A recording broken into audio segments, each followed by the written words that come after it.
নমস্কার বন্ধুরা, হাইওয়ে আর এক্সপ্রেসওয়ের মধ্যে কি ফারাক আছে জানেন?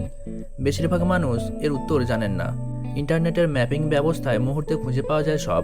রাস্তা শব্দটা মাথায় এলেই আরও দুটি শব্দ মাথায় আসে, হাইওয়ে এবং এক্সপ্রেসওয়ে।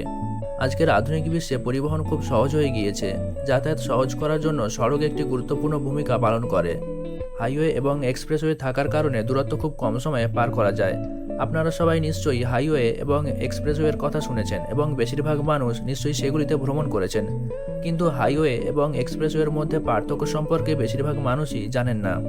হাইওয়ে এবং এক্সপ্রেসওয়ের মধ্যে কী পার্থক্য রয়েছে আপনারা না জানলে ক্ষতি নেই। আজকের আমি আপনাদের এর বিষয়ে জানিয়ে দেব। হাইওয়ে এবং এক্সপ্রেসওয়ে দুটি নাম যা দীর্ঘ দূরত্বকে সহজ করেছে। হাইওয়ে এবং এক্সপ্রেসওয়ে উভয়ই রাস্তা, কিন্তু তারা একে অপরের থেকে সম্পূর্ণ আলাদা। এই দেশে অনেক এক্সপ্রেসওয়ের কাজ চলছে। হাইওয়ের তুলনায় এক্সপ্রেসওয়েতে যানবাহন অনেক দ্রুত চলে। এক্সপ্রেসওয়েগুলি উচ্চতায় নির্মিত হয়। একটি হাইওয়ে 2 থেকে 4 লেন বিশিষ্ট একটি প্রশস্ত রাস্তা, যেখানে একটি এক্সপ্রেসওয়ে 6 থেকে 8 লেন বিশিষ্ট রাস্তা।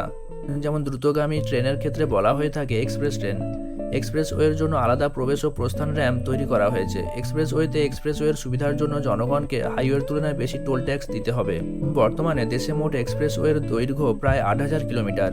এক্সপ্রেসওয়েটি সর্বোচ্চ 120 কিলোমিটার প্রতি ঘন্টা গতির জন্য ডিজাইন করা হয়েছে, যখন হাইওয়েতে সর্বোচ্চ গতি 80 থেকে 120 কিলোমিটার প্রতি ঘন্টা। একই সময়ে জাতীয় মহাসড়ক NH-44-কে দেশের দীর্ঘতম মহাসড়ক বলা হয়, যার মোট দৈর্ঘ্য 3,745 কিলোমিটার। এই মহাসড়কটি শ্রীনগর থেকে কন্যাকুমারী পর্যন্ত যায়।